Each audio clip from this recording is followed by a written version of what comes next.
Hello, in this video I'm gonna show you how to adjust Oculus Rift S to sit comfortably on your head.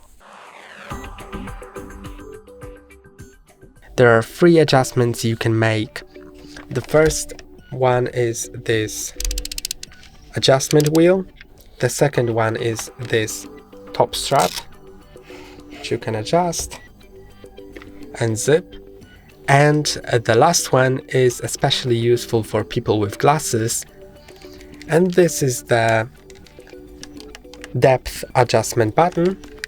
You can press and hold on it to adjust the depth of the headband, like that, so it sits more comfortably if you have glasses, or if you don't, you can make your vision more clear by pulling it in.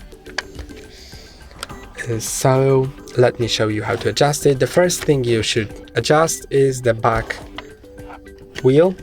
So first untie the top strap and now adjust it on your head until it sits nicely. Then when it's all right, you can zip the top strap so it sits even better on your head. And of course, if you have glasses, you should adjust it here. And that's all for today. Don't forget to like and subscribe. See you next time.